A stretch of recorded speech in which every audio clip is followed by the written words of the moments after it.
Hey, and welcome to Trail Trials, a video review section of iRunFar.com. My name is Travis Lyles, and in this video we're going to take a look at the Pearl Izumi E Motion Trail M2.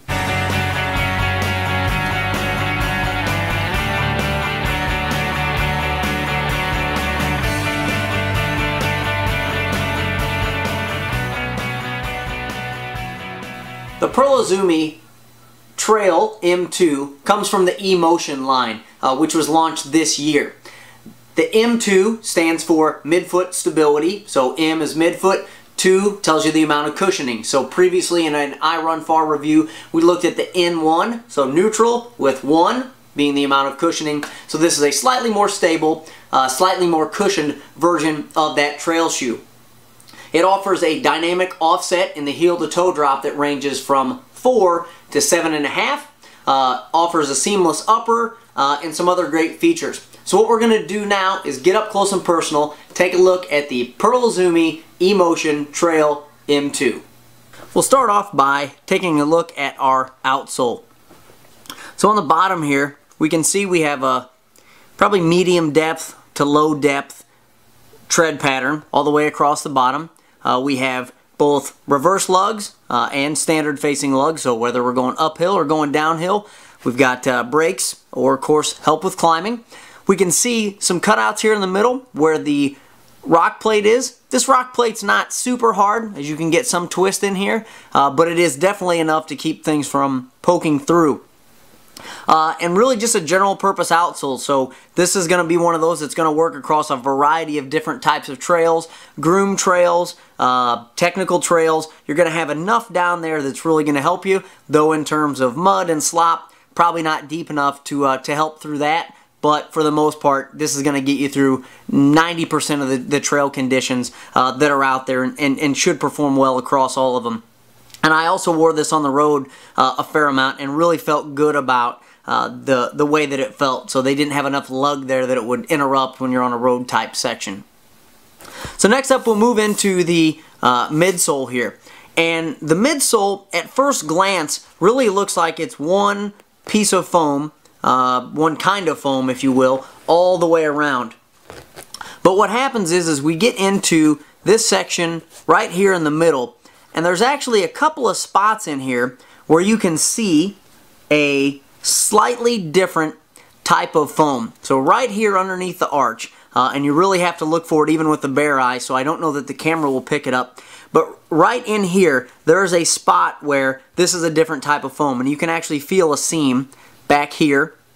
And there's one up here also. So it's a slightly denser type of foam in here, which is like a post, but it is not significant. So when you push your thumb in here, you can kind of feel the difference. It's going to be more dense here, less dense in the heel and the forefoot, but adding just enough pronation control, more of a fatigue post, I would say, to give you that little extra bit of stability or bounce back, kind of when your form falls down later on in a race. As we move through the midsole though, it's a medium cushioning, I would say, so this definitely is above that minimal type feel. It is firm, it is responsive, but there's enough there that really gives you just the right amount of cushioning, I think, without being too bloated and losing too much feel for the trail. As we move up into our upper, this is one of, I think, the best parts of the shoe.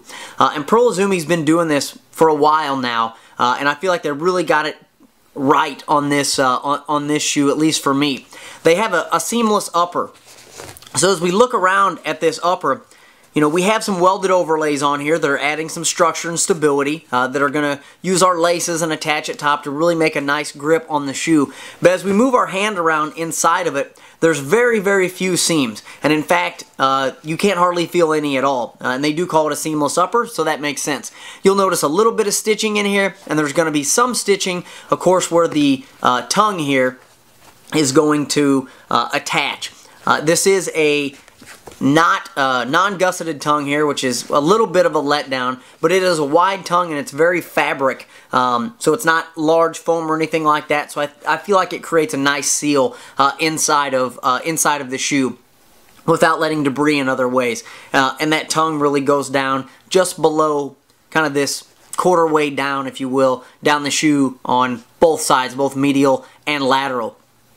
And again, this is a seamless upper. You'll notice a couple layers of mesh here, so very breathable. Toes were able to move in it well. And another thing I felt like was a nice improvement in this E-Motion line versus, say, something like last year's Peak 2 was the amount of room in the toe box. So this is a size 9. In the previous Pearl Izumis, the toe box was very low and very narrow. I had to go up almost to a size 10 before I could really feel like it was comfortable, and then I had way too much shoe hanging off of the end. These, to me, fit true to size, and because of a taller toe box and the mesh that's up here really lets your toes wiggle around, so there's enough room up front that allows your foot to expand as needed. But also, just enough protection. We have a toe bumper on the front, and then just some kind of suede fabric here on the sides that are going to add extra reinforcement to keep punctures out, but this is not hard, so it's not going to really deflect everything, but you do have a relatively good toe bumper here on the front that's going to help kick things off to the side if you connect with them head on. As we move to the back, we do have a heel cup in here, and you can see where that starts as we start to push this down. So there's a molded heel cup. Again, overall feel of this shoe, very good fit, very glove-like fit with this shoe. This was not something that bothered me going uphill, pounding downhills. I felt like everything held in nice and tight, heel cup included, and didn't really notice anything too bothersome about it. As we move around here and we look at the laces, you'll see that they have these sausage link type laces, which are going to just help keep the shoes tied a little bit better. It kind of creates these little gaps here where the lace interlocks with each other and gives a nice tight hold, and if it does start to come on loose, it unloosens slowly versus all at once. So keep you from tripping over your feet if that does happen to you. The ankle, slightly padded, not overly padded, but definitely padded enough to provide security, a little protection, and comfort. And lastly, able to tie that up and cinch that down very tightly, as we can see that this piece of fabric on both sides links around the back of the shoe, so it's able to create tension on here and give us a little bit of extra security around the cuff. Again, this shoe felt really great out of box, has a good secure fit for someone like myself, and I was really pleased overall with it. In closing, this is one of the best first feel shoes that I've put on maybe ever.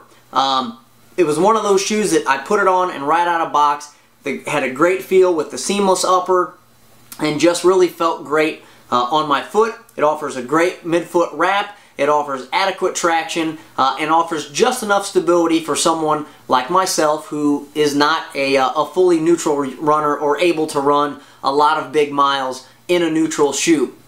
The dynamic offset, it just feels good. I don't know if it's a 7.5 or a 4 millimeter, but I'm coming from running most of my miles in a 10 millimeter drop trail shoe, and this was not something that I felt like put an extra load on my Achilles or made me do extra work. For lack of a better term, it just felt right.